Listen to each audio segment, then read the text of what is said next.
We have Grant here, and he's one of these guys wise enough to have opening remarks. Grant, take it away. Yeah, so I'm probably one of the only players. I don't know how they're doing it with opening remarks, but just a little bit about me is I'm a man of faith, man of loving football. I'm a family guy, and I'm loving Arkansas. So I'm excited for this year. I think we're going to be a really improved team just because of how we work and how Coach Pittman has instilled a culture of just working hard and just having that blue collar chip on us. So that's a little bit about me. I just wanted to give a little introduction. So for the questions. Great. We'll go to your right, front row here. Grant, Tyler Shaw with KBTX in College Station. Just curious, what are your expectations for the defense? Yeah, expectations really for the defense is to play every game and to give us a possibility to win. I think the one thing is, as a defense, you got to be able to keep your team in the game no matter what the offense is doing. So I think our expectations is just going out there and to be doing whatever it takes. Like if it's a 4 down, if it's a 3 down, if it's whatever, if it's a 0 down. Like we're going to do what it takes to win. And the way we've instilled that in the summer and off season is like we have to know who we're going against. And like in the summer and off season, we're going against our offense and we're going against ourselves and we're working hard against that. So our expectations is to work harder than we did last year and to work continuously, like the quality of the work. And as our defense, we need to be more efficient, get off the field on 3rd downs. Our back end did really well sometimes, and we didn't help up front. So we got to be able to continue to add depth and be able to grow from there. To your right on the 3rd row. Dan Peck, ESPN 106.7 in Auburn. As one of the team's leaders, I was just wondering what it would mean to you personally to leave Arkansas and the program in better shape than it was when you arrived. Yeah. I would say the one thing that it means to me is this is something that we came here to do. No one ever wants to come, and that's any school in the SEC. No one wants to come to, say, Auburn, right? So no one wants to go to Auburn and leave Auburn at a worse time. So as a player, you want to be able to come here and leave a legacy. You want to come here and say, I was 31 on that team that did that. We snapped a long SEC win streak last year, and the fact that I can say I was on that team, I'll be able to tell everybody, oh, we went into Mississippi State after they beat the defending national champions. So that's something that I want to be able to tell my kids one day, be able to tell my family. So to leave a legacy, something like that, and to be saying, we're sitting here saying we won 3 games last year, we can have a chance to win more, figure out what's better in the eyes of everyone else. To be able to say I was a part of a team like that, or I played for Sam Pittman, who knows, he could end up being a really great coach at Arkansas. So that's that's exactly how I want to leave it. Kind of like you said, I want to leave a legacy. Grant, to your left on the 3rd row. Just curious what it's like having Barry Odom as a defensive coordinator at Arkansas. Yeah, I promise you, he's the same guy here as he will be with us. He's a really great leader. The way he leads is passionate. It's purposeful. The words he uses isn't anything huge. It isn't anything he doesn't have a great it's smart vocabulary, but it's the smart in him is not through his words, but it's through his passion, his purpose, and it's through his X's and O's. When he talks football with you, you know he's one of the smartest coaches in America. And the way he explains everything, he knows this works. He knows it can work. It just has to be done by us. It puts it on to us saying, all right, it's worked everywhere else he has been. We need to make it work here. So I love the guy. I love him a lot. The way he coaches us, the way he's there for us, the way he leads us. But like I said, he's the same guy everywhere. He's consistent. And I think that's the one thing you want in a leader, no matter if it's players, coaches. You want a guy who's going to be the same guy every single day. And that's exactly what he is. To your right, standing in the 3rd row. Hey, Rob Brown, Sports 56, WHBQ, and Sideline Sports Radio in Memphis. Spend a lot of time in Arkansas, hunting camps and parking up in Hardy all the time. I've never seen one state, one team. You cross that bridge. Right now it's one bridge, not 2. But how big a deal is it for you? I've got several friends that played for the Razorbacks. We've got a lot of our members are Razorbacks. To be from in-state, and what is it like when kids, because I've been to Fayetteville, it is absolutely spectacular. And I think about the great history of walk-ons in Arkansas, Weston Dacus from Searcy and all. How big a deal is it when you get them up there for you as a native to talk to them about the tradition, which is the 23rd winningest in the history of college football? Yeah, That I didn't know it was the 23rd winningest history in college football, so I think we need to talk about that more. I think when people come to Fayetteville, they don't realize what they're getting into. I don't think they realize how beautiful a place it is. Like, we just won for the 6th year. I'm sure Pittman said it in there. 6th year in a row, like, best place to live, like, for U.S. or whatever.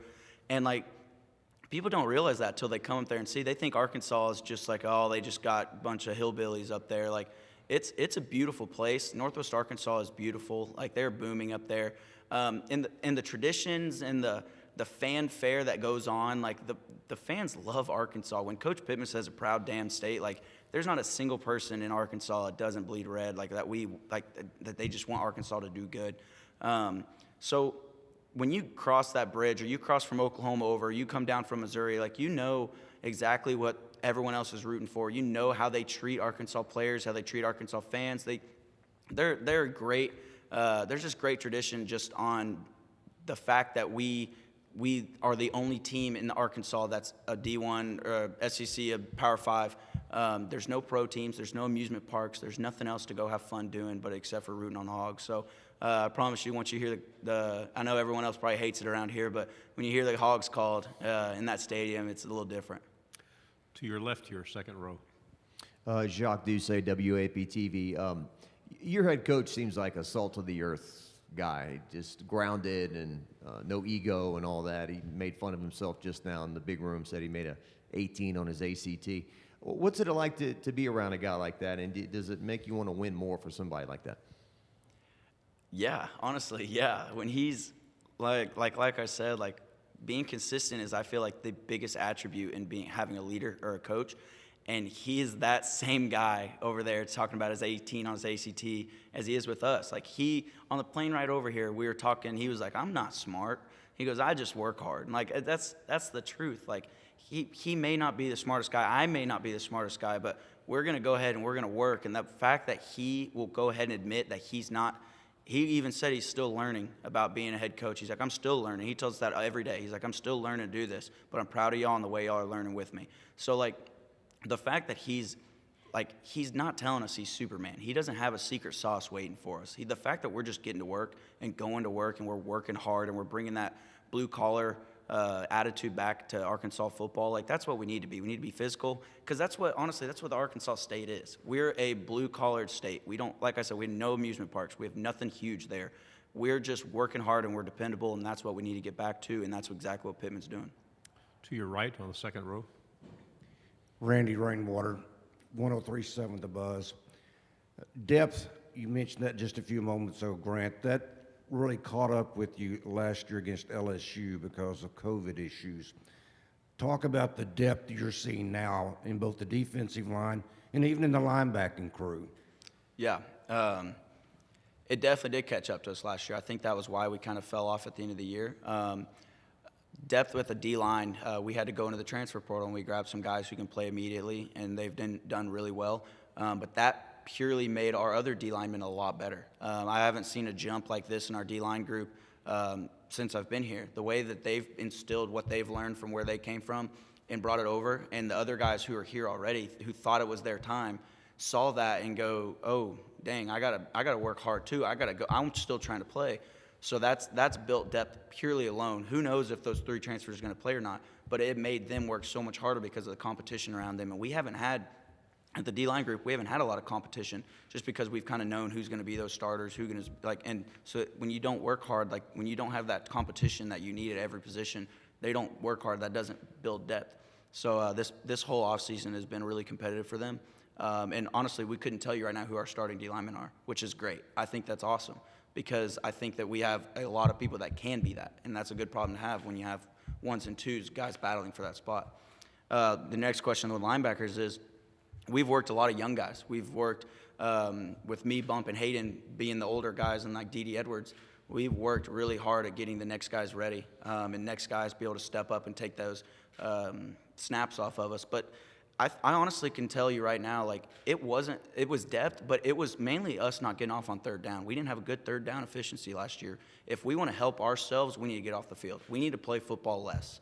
And I think that was our main problem. We need to get off the field and be able to let these guys play. But the thing is we were having to play because we were putting ourselves in awful situations. So that's pretty much that. 2 quickies if we can. First, right here on the front row. Yeah, just curious. It seems every time you guys play Texas A&M, it's always a really close contest. Why do you think that is?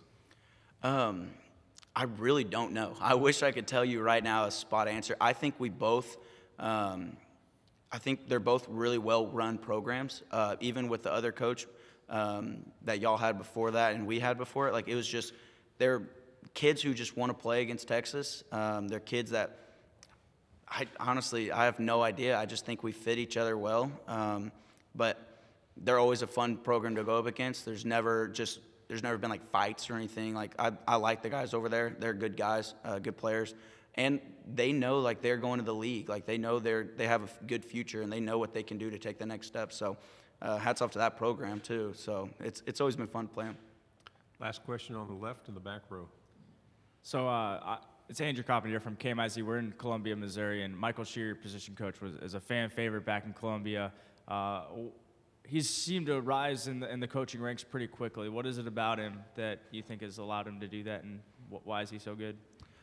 He is a 70-year-old man in his wisdom. I'll just say that. Coach Shear he's awesome. He's Barry Odom 2.0, and I think everyone sees it, and that's exactly why he's climbing the ranks like he is, and he deserves it. He 100% deserves to be where he's at right now. I wouldn't doubt it if he's the defense coordinator here soon too, like just in the next couple of years, just because he works so hard. He does things the right way. I know he's a fan favorite with y'all, but here soon he's gonna be a fan favorite at Arkansas too. So, but he's awesome. I like him a lot. What's crazy is he's only like 4 years older than me, so I could have played with him 1 year. He's like my good friend. Like we've been texting today. Like he's done things the right way. He's coached us the right way. He coaches us hard. And the one thing about him is he doesn't care who you are. Like he doesn't care. He coaches me the same as he coaches everybody else in that room. So that's the one way he's done well and gained respect of everybody. Grant, terrific job. Thank you very much. Yeah, thank y'all.